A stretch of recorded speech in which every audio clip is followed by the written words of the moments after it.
Mis saludos, estudiantes de octavo grado, familiares y profesores que hoy nos están acompañando en este encuentro con la física. A lo largo de estas semanas, estas últimas semanas, hemos comenzado el estudio de una nueva unidad que está relacionada con uno de los cambios más comunes en nuestro universo, el movimiento mecánico. El capítulo número 2, un cambio fundamental, el movimiento mecánico. Pues bien, como en este caso el movimiento mecánico es el más común y además el que los científicos han estudiado con mayor profundidad, hemos llegado también al concepto de lo que es movimiento mecánico, donde el movimiento mecánico no es más que el cambio de posición de un cuerpo con respecto a otro que se adopta como referencia en el transcurso del tiempo y que el movimiento es relativo. Todos estos movimientos se agrupan de acuerdo a diferentes características. Pueden clasificarse como movimiento de traslación, de rotación, rectilíneo o curvilíneo, o movimientos uniformes o no uniformes. Y su estudio se realiza a través de diferentes medios, como tablas, gráficas y ecuaciones, donde estudiamos una forma fundamental de movimiento, que es el movimiento rectilíneo uniforme, y la ecuación que lo caracteriza. En el encuentro anterior dejamos varias tareas, pero hay una en específico donde ustedes, la actividad 2.42, que ustedes deberían hacer un análisis de, bueno, cuáles eran los factores que determinan las características del movimiento, que un cuerpo se mueve en línea recta o curva, o con valor de velocidad constante o variable. Hasta el momento, ustedes han podido describir el movimiento, han podido analizarlo, podemos predecir con lo que hemos estudiado dónde se va a encontrar un cuerpo teniendo algunas determinadas magnitudes, pero podemos controlar el movimiento, podemos ya conocer cómo realizar, lograr un movimiento determinado. Pues bien, en el encuentro de hoy comenzaremos una nueva parte de esta unidad número 2, donde vamos a dar respuestas a las siguientes preguntas, como por ejemplo, ¿por qué es necesario utilizar el cinturón de seguridad en los autos? ¿Por qué cuando se conduce un vehículo cargado se debe asegurar bien la carga y tomar mayor precaución que cuando está vacío? ¿Y por qué cuando aplicamos una fuerza sobre una pelota con la mano esta nos duele? Pero en este momento vamos en esta clase ¿a qué? A estudiar estos factores que me van a permitir estudiar todo lo relacionado con el movimiento mecánico, cómo controlarlo y cómo dirigirlo. Por lo que el tema de nuestra clase es factores que determinan las características del movimiento. Primera ley del movimiento. Este epígrafe se encuentra en el 2.3 y 2.31 del libro de texto de octavo grado. Vamos a darle un tiempo para que puedan copiar el tema.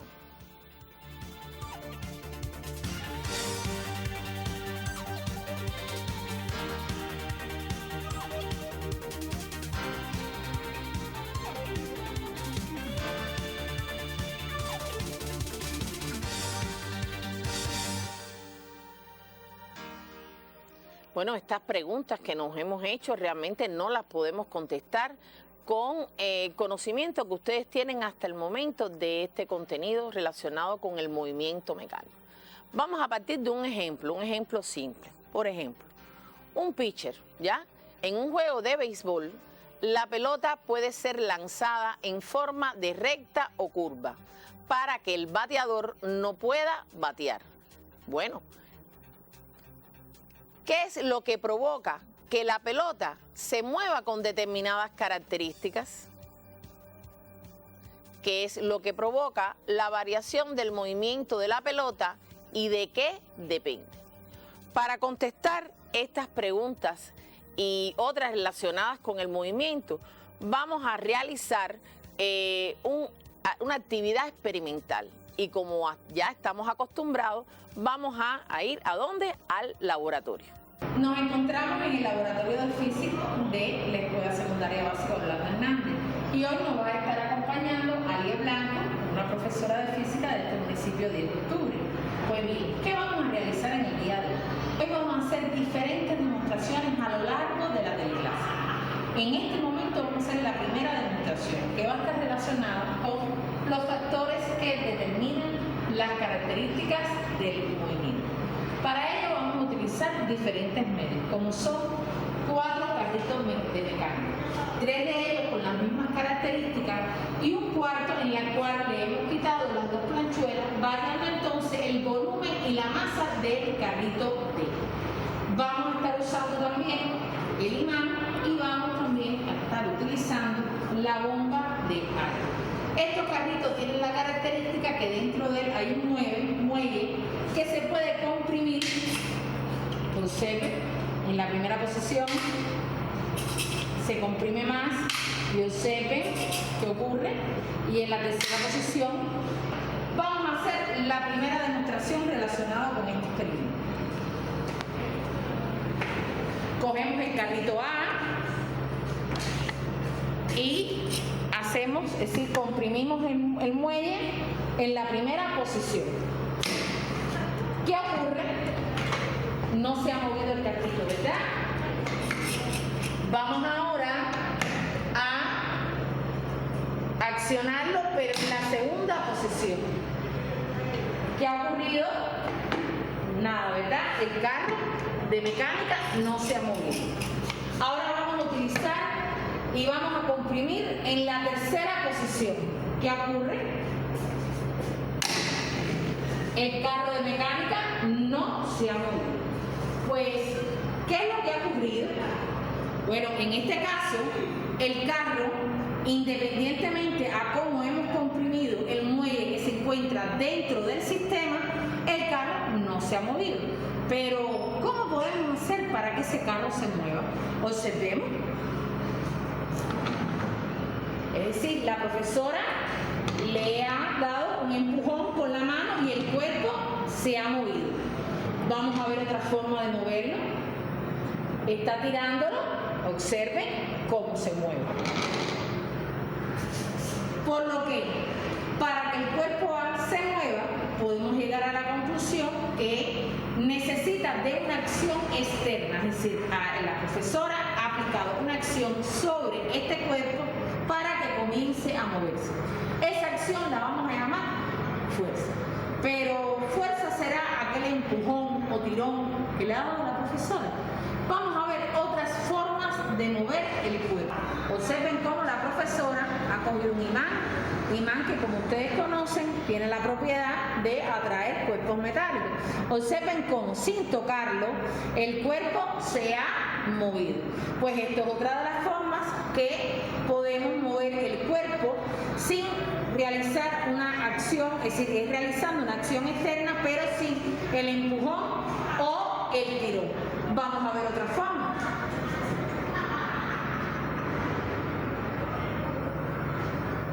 Como pueden ver, la profesora ha levantado la mesa y sin darle el tirón o el empujón, también se ha movido el cuerpo, es decir, que una acción externa diferente ha hecho que el cuerpo se mueva.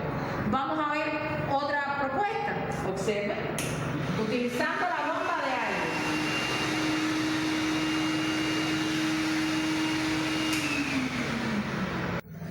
Podemos concluir que uno de los factores que determina las características del movimiento es cierta acción externa. Porque en este caso hemos realizado diferentes acciones que han permitido que el cuerpo pase de su estado de reposo al movimiento, que no ha sido solo un tirón o un empujón. También hemos realizado diferentes acciones externas que han provocado el movimiento del cuerpo. Por lo que podemos estar planteando que esta acción externa vamos a llamarle fuerza. Y nada más que depende de esta fuerza, vamos a ver otra actividad, donde vamos a poner a interactuar el cuerpo A con otros cuerpos, es decir, otros carritos.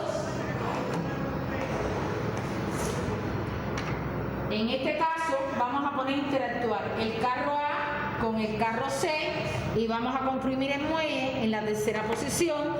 El carro D, que como ustedes ya conocen, tiene menor masa y menor volumen que los de otros carros, y el carro E, que es el que va a interactuar con D, va a estar comprimido el muelle en la misma posición de C. Por lo tanto, la fuerza aplicada en este caso va a ser la misma sobre los carros, es decir, C va a aplicar una fuerza sobre A igual o aproximada a la fuerza que va a aplicar B sobre D. Pero vamos a observar qué ocurre con ambos carros. Observen.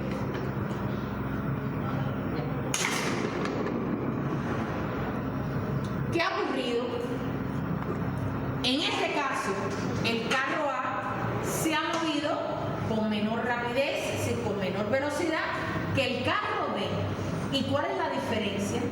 Bueno, características propias del sistema, ¿verdad? Como tal, en este caso, el carro A es diferente al carro D en que la carro A tiene mayor masa, mayor volumen, a diferencia de D.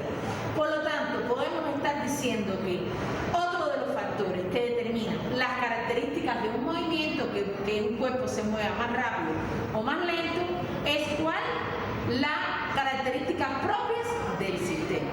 Muchas gracias y volvemos al set.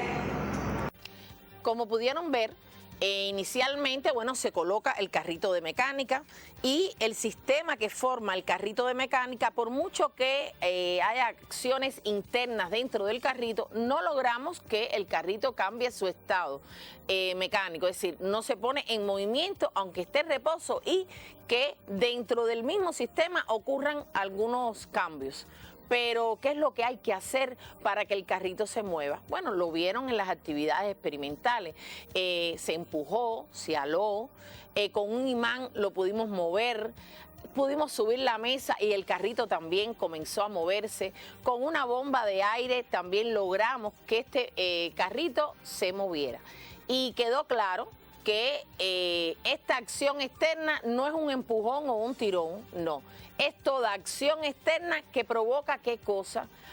¿Cambiar qué? Bueno, en este caso, cambiar el estado mecánico del cuerpo, ya sea el reposo o el movimiento.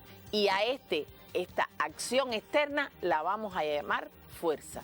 Por lo que podemos realizar un primer resumen donde los factores que determinan las características del movimiento son cierta acción externa, y esta acción externa que provoca el cambio de estado del cuerpo le vamos a llamar fuerza.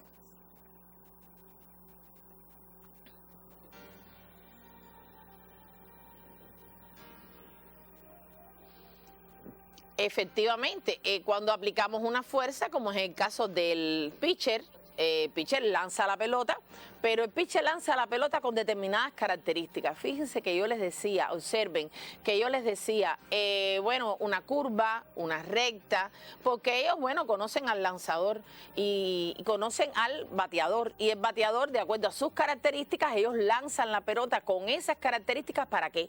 Para que el bateador no logre un jonrón, que es lo deseado por el bateador, pero no por el pitcher. Vamos a realizar una actividad del libro de texto, la actividad 2.47. Pero esta actividad vamos a realizarla en el laboratorio de forma experimental. Bueno, estamos nuevamente en el laboratorio y ahora vamos a hacer la actividad 2.47 de su libro de texto. Es decir, otra demostración, donde el cuerpo se va a estar moviendo con un movimiento aproximadamente con rectilíneo uniforme, y vamos a ver cómo primero frenar. Observen, la profesora que ha hecho, bueno, ha puesto la mano para que el cuerpo frene. Vamos ahora acelerar ese movimiento.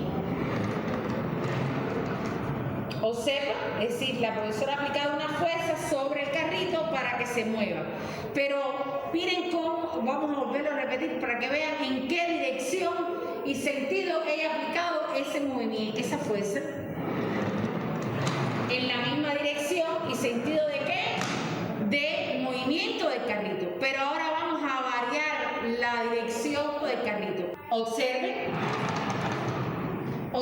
cómo el carrito ha cambiado la dirección del movimiento. Pues aquí hemos terminado con la actividad. Volvamos al set. Bueno, pudieron observar cómo cuando realizábamos una acción sobre este cuerpo, una acción externa, pero qué características tenía que tener esa acción externa para frenar el carrito, para acelerarlo o para cambiar la dirección. Observemos nuevamente.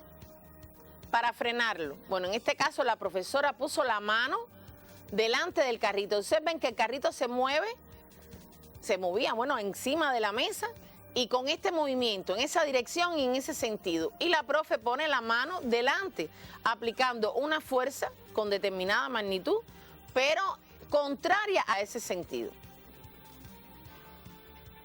Cuando lo aceleró, es decir, le varió la velocidad al carrito, ¿qué fue lo que hizo? Bueno, lo empujó por atrás. Quizás ustedes pueden utilizar otras vías. Es decir, que aplicó una fuerza. ¿Con qué características? Bueno, esa fuerza, de acuerdo al valor, el cuerpo comienza a moverse mucho más rápido, pero esa fuerza la aplicó en la dirección y el sentido del carrito. Y cuando queremos cambiar la dirección, bueno, el carrito se estaba moviendo con una dirección y un sentido determinado y la profesora le da un golpe por el lado y le varía la dirección al carrito. Por lo que podemos concluir que esta acción externa que se aplica, ¿qué cosa es? Bueno, es una fuerza. Que la fuerza, ¿qué es lo que provoca? Bueno, provoca un cambio de dirección, de sentido y que es con determinada magnitud. Por lo tanto, podemos estar definiendo qué fuerza es toda acción ejercida sobre un cuerpo capaz de variar su estado mecánico, ya sea de reposo o de movimiento uniforme en línea recta del cuerpo. Vamos a dejar un tiempo para que ustedes puedan copiar y hacer un resumen del concepto de fuerza.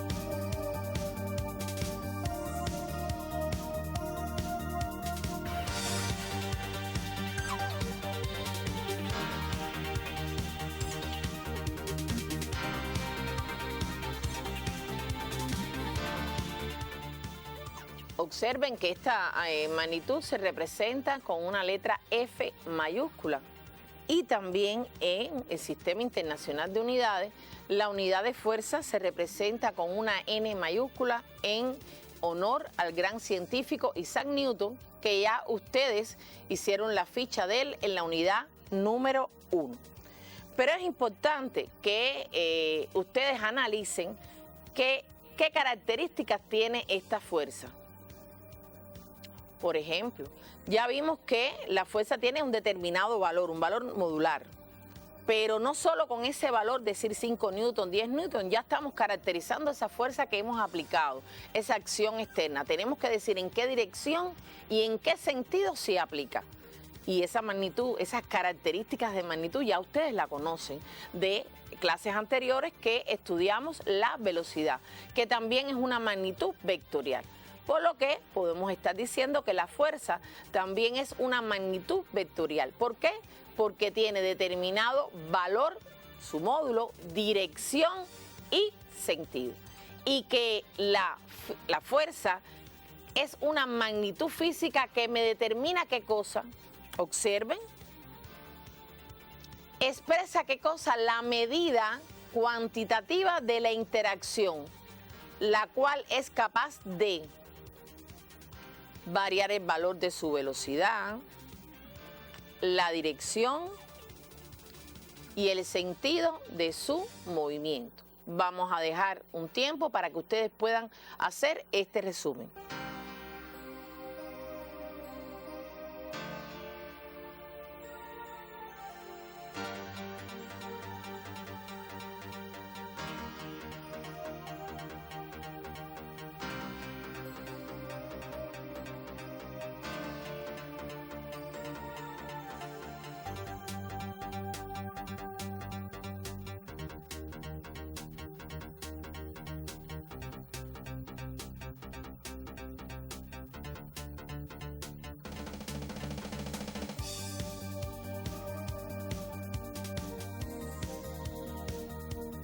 Pero atención, hay que tener mucho cuidado porque sí, siempre una acción externa provoca algún cambio. Por pequeñísimo que sea, aunque no lo veamos a simple vista, siempre provoca un cambio.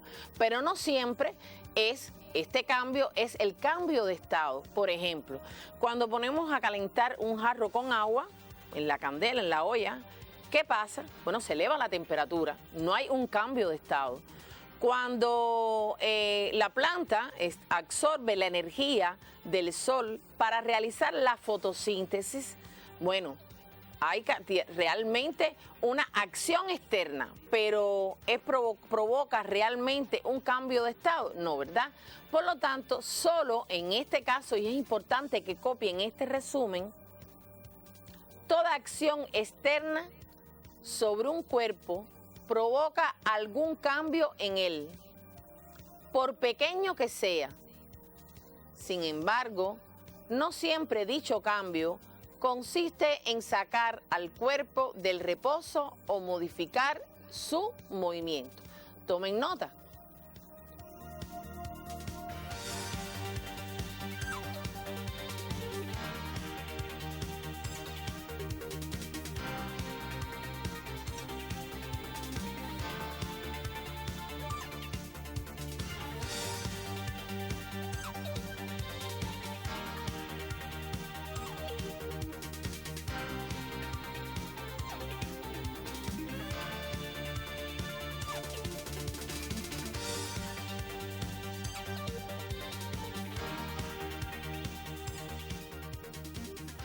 Pero en la actividad experimental realizada anteriormente, debemos hacernos determinadas preguntas y vamos a responder las siguientes interrogantes.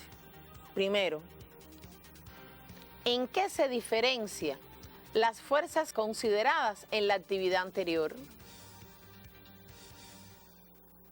¿Qué peculiaridades de la fuerza influyen en las características del movimiento?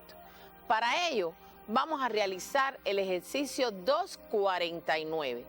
Observen, partiendo de lo que ya ustedes vieron de la actividad experimental que hicimos en el laboratorio, si tenemos dos cuerpos, los cuales se estaban moviendo encima de la mesa, los dos realizaban el mismo movimiento y se le aplica fuerzas diferentes. Es decir, a uno se le aplica una fuerza de 2 newtons y a la otra, al otro cuerpo, una fuerza de 4 newtons. ¿Cómo podremos representar estas fuerzas gráficamente? Bueno, en este caso, las fuerzas las vamos a representar con un segmento de recta. Un segmento de recta que va a comenzar donde se aplica la fuerza, en el punto donde se aplica la fuerza, y termina donde, bueno, de acuerdo a la magnitud, la longitud, que nos va a dar el valor modular de la fuerza. La dirección me lo va a dar como dibujemos ese segmento de recta, horizontal, vertical o diagonal. Esa es la dirección. Pero el sentido me lo va a dar la saeta en la punta extremo del segmento. Vamos a volver a la imagen para explicarlo. Estos dos cuerpos que se mueven con un movimiento parecido, es decir, a ambos cuerpos se le aplican fuerzas diferentes. Se traza el segmento, en el primer caso, con esta longitud en la misma dirección y sentido que en el otro caso, pero miren la diferencia. En uno el segmento es más pequeño porque el valor modular es de 2 newton y en el segundo caso es de 4 newton, es el doble. Esto es en el caso que estén en la misma dirección y el mismo sentido aplicada la fuerza. Pero cuando tenemos los dos cuerpos que se mueven igual, lo que en uno lo empujé la parte de atrás en la misma dirección y sentido, y en los dos casos apliqué el mismo valor de fuerza. Pero observen, en el segundo caso se aplica la fuerza en otro lugar, ¿verdad? Bueno, cuando yo trazo trazo la representación de la fuerza que se aplica, ¿cómo quedaría? Observen, en otra dirección y por supuesto en otro sentido. Y vamos a ver el último ejemplo. En este caso, los dos cuerpos se movían por la mesa en la misma dirección y sentido. Pero cuando yo quiero acelerarlo, es decir, aumentar la velocidad, ¿qué hago? Bueno, aplico una fuerza en el mismo sentido y dirección. Pero si quiero frenarlo, ¿qué hago? Bueno, hago lo contrario. Es la misma fuerza, el mismo valor numérico. Está en la misma dirección aplicada a la fuerza, pero ¿cómo es el sentido? Contrario. No se preocupen porque este ejercicio volveremos a analizarlo en el próximo encuentro. Y es importante que ustedes tengan en cuenta que para el próximo encuentro, para realizar estas representaciones gráficas, que es lo que vamos a abordar en el encuentro que viene, utilicen, es decir, tengan a mano regla, cartabón, porque vamos a estarlo utilizando. Hoy quería que tuvieran una idea general de cómo se representaban las fuerzas. Pues bien, vamos a recordar la actividad experimental inicial que hicimos en el laboratorio, donde teníamos, bueno, 4 carritos, 3 de ellos con las mismas características, pero otro carrito tenía diferentes características. Le habíamos quitado las plaquitas metálicas y por lo tanto podíamos ver fácilmente, y bueno, lo demostramos en el laboratorio, que tiene diferente masa a los demás carritos. Y el volumen, aunque pequeño, había variado. ¿Y qué fue lo que ocurrió? Vamos a recordar que, bueno, hasta ahora los factores que determinan las características del movimiento es cierta acción externa, que en este caso es la fuerza. Y recordemos la actividad. En ese momento, en ese instante, cuando se aplica la misma fuerza a los carritos A y D provocados por los carritos C y D, ¿qué ocurre con el carrito D? Bueno, el carrito D comienza a moverse con mayor rapidez, ¿verdad? Alcanza una mayor velocidad, se acelera más rápido, pero hemos aplicado la misma fuerza. ¿Qué es lo que ha cambiado? ¿Qué es lo diferente? Ah, bueno, lo diferente es características propias del sistema. Puede ser la masa, puede ser el volumen, pero bueno, esto es algo que van a estudiar con su profesor en el aula. Les dejo este resumen para que puedan copiarlo.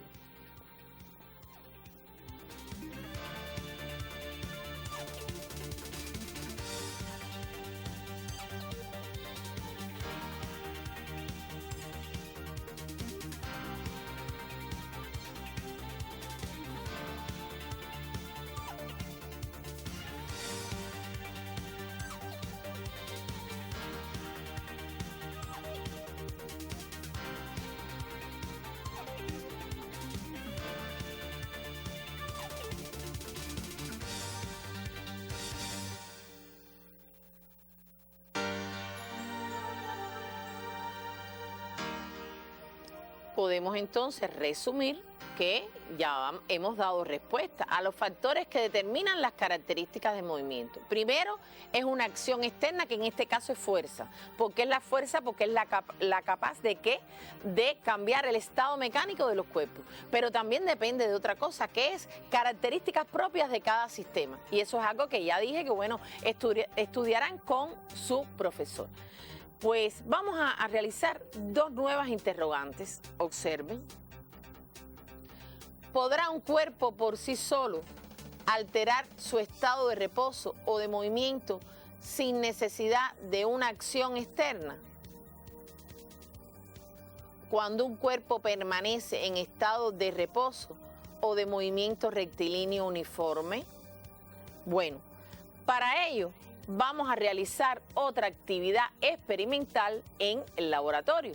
Bueno, como ustedes conocen, este cuerpo, que es el carro de mecánica, permanecerá en reposo hasta tanto que sobre él no actúe una fuerza que lo haga cambiar de estado mecánico o de reposo al movimiento o, bueno, vamos a ver qué pasa. Vamos ahora a coger el carrito y vamos a dejarlo caer sobre este plano inclinado. Y nuestra profesora que nos está ayudando va a colocar un bloque de madera que se va a interponer en este movimiento. Observen.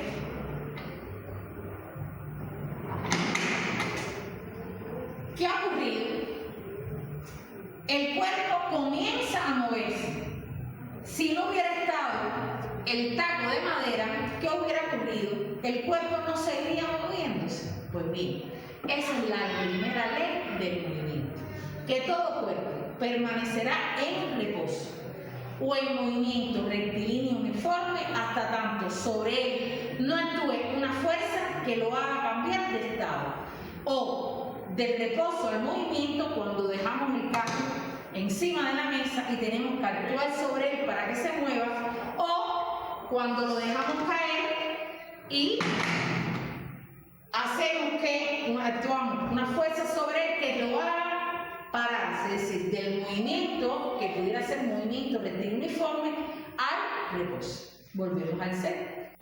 Como pudieron ver, el cuerpo va a estar ahí, siempre en reposo, hasta tanto que sobre él no actúe una fuerza que lo haga cambiar de estado mecánico. Y hagan una prueba después que terminen de ver la teleclase. Suban las manos y los pies. Y sin apoyarse nada más, que como están sentados, traten de pararse a ver qué ocurre. Todo cuerpo va a permanecer en reposo, a menos que se realice una fuerza. Y también va a mantener, ¿qué cosa? Su movimiento rectilíneo uniforme, a menos que sobre el cuerpo también actúe una fuerza que lo haga cambiar de estado. Esta ley la conocemos como primera ley del movimiento, o en algunos textos como primera ley de Newton o de la inercia. ¿Quién fue el científico que, la pronunció? Bueno, como ustedes conocen, Isaac Newton, un gran científico que ya ustedes conocen, y que planteó que todo cuerpo continúa en su estado de reposo o de movimiento uniforme en línea recta, a menos que sea obligado a cambiar ese estado por fuerzas aplicadas sobre él. Vamos a dejar un tiempo para que puedan copiar la ley.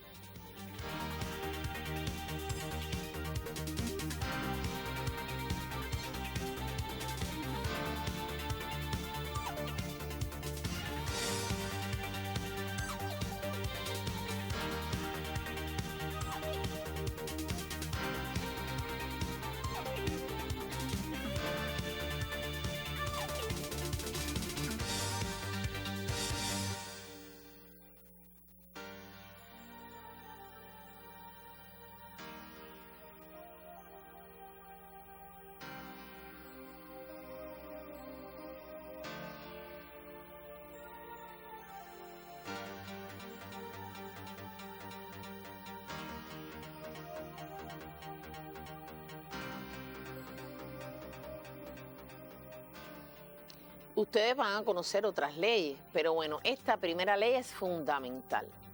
Es importante que ustedes conozcan que un cuerpo siempre va a estar en reposo o se va a mover eternamente si sobre él no actúe una acción externa, y esa acción externa ustedes conocen qué cosa es: la fuerza.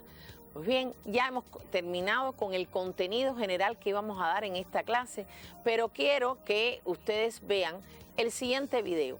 En el video le ponen un ejemplo muy característico que vamos a estar utilizando en otras clases. Quiero que lo analicen y que lo observen, y si le queda alguna duda después con su profesor puede aclararla, pero sobre todo ver el análisis final que realizan en el video sobre la actividad que se está realizando, el ejemplo que ponen en el cual, y sobre todo su importancia para el estudio de la física y sobre todo del movimiento mecánico. Veamos el video.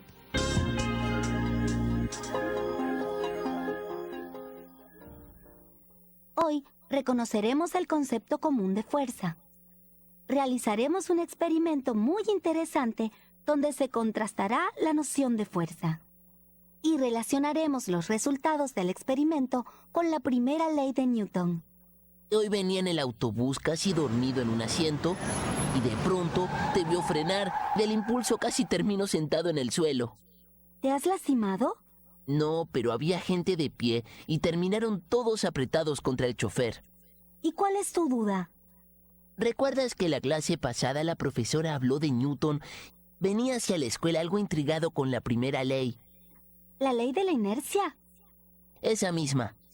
Para cambiarle la velocidad a un objeto, es necesario aplicarle una fuerza. Podríamos decir que un objeto que estaba en reposo permanecerá así a menos que se aplique una fuerza sobre él. ¿Y si estaba en movimiento, seguirá moviéndose a menos que le aplique una fuerza? Exacto. ¿Cuál es el problema? Yo estaba en reposo y según Newton, para moverme hacia adelante tuvo que existir una fuerza. Pero tú no ibas en reposo. Sí, ¿no te he dicho que estaba casi dormido? Puede ser, pero el autobús estaba moviéndose. Las fuerzas no existen solas, sino que son formas en las que los objetos interactúan. Solo si se aplica una fuerza, un objeto podrá cambiar su velocidad. Esto quiere decir que si estaba quieto, empezará a moverse, y si se estaba moviendo, se detendrá. Si la fuerza desaparece y no se aplica una nueva, la velocidad permanecerá constante. Pero si la fuerza se aplica en forma permanente, la velocidad irá aumentando o disminuyendo según el sentido de la fuerza en forma progresiva. ¿Vieron cómo al final de este video que observaron se hace un resumen muy importante sobre todos los aspectos que hemos ido tratando? Y por eso quería que lo vieran en forma de muñequito y analicemos esa actividad, ese último ejemplo que ponen, algo complejo, que vamos a estar retomando en próximas clases. Y para culminar quisiera analizar esta pregunta. Observen. ¿Por qué es importante el estudio de los factores que determinan las características del movimiento mecánico de un cuerpo? Reflexionen todo lo que hemos dado en el día de hoy. ¿Por qué es importante conocer estos factores? Ya hemos hablado que conociendo los factores y ahora, bueno, conociendo las leyes, me va a permitir gobernar, controlar y analizar futuros movimientos de los cuerpos, pero esencialmente para la construcción de innumerables medios de transporte es importante el estudio de este tema. Y veamos diferentes ejemplos, como, miren este tren.